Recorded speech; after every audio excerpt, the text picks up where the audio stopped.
simple. Hein. J'essaie de... Voilà, elle est satisfaite, j'essaie de l'aider au maximum.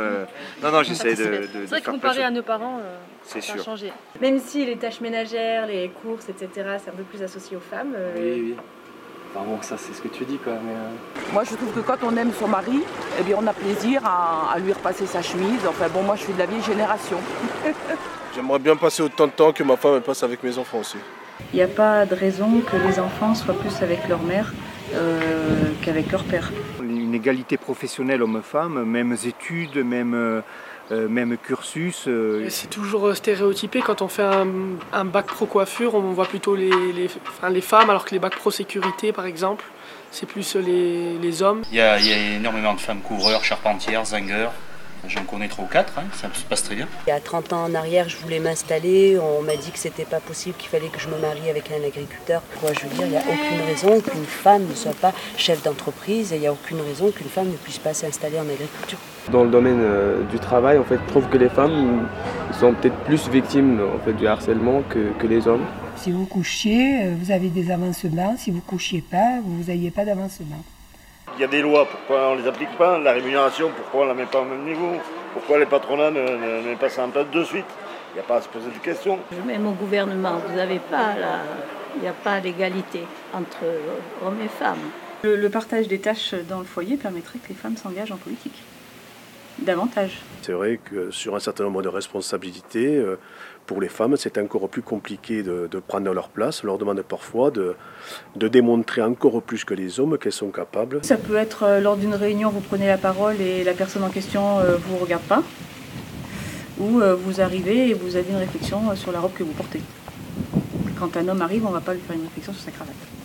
Il y a une culture de la femme-objet, que ce soit dans la musique, dans les films, dans les jeux vidéo, tout ce qui est, tous les médias nous essayent de transmettre une image de la femme. Voilà, il faut qu'elle soit jolie, il faut qu'elle soit habillée serrée.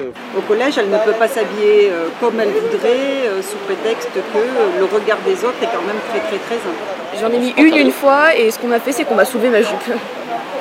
J'ai quand même continué à mettre des jupes, mais les autres filles n'osent plus en mettre, n'osent pas. Il y a une fille qui a quitté notre classe parce qu'elle se faisait harceler par les garçons. C'est un garçon qui s'habille d'une manière différente. Il n'y a pas une fille qui va siffler ou qui va le traiter. Enfin, le nombre de fois où je me suis fait klaxonner ou même siffler comme de la viande, c'est pas comme quelque chose qu'on vend au final, qu'on achète. Les plus grands traumatismes que j'aurais éprouvés dans mon existence, eh ben, ça serait un viol, une tentative de viol. Moi, j'y ai eu droit. Ça m'a pas fait rire, hein. Même si j'avais pris la pilule. J'ai ma fille, à 13 ans, elle m'a demandé un jour à quel âge on doit coucher avec un homme. Je lui ai dit, ton corps, il t'appartient. Les jeunes de mon âge, ils ont perdu la valeur des choses, la valeur de la femme, qu'on ne soit pas considérés comme des femmes objets. Pour le corps des femmes, je ne sais pas exactement ce qu'il faut faire, mais je suis convaincu de ce qu'il ne faut pas faire.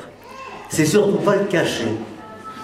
La poussée religieuse à tout point de vue, hein, catholicisme, musulman, tout, c'est une régression pour les femmes. Hein. Le mot virilité, pour moi, il a un sens dans comment dirais-je, dans le physique ou ce que vous voulez, mais il n'a pas de sens moral. C'est pas que l'homme a plus d'énergie ou un potentiel plus élevé que la femme. Non, ils sont juste différents. Ils peuvent accomplir par exemple les mêmes tâches. Je fais du rugby, c'est pas pour rien non plus, c'est un sport d'hommes, mais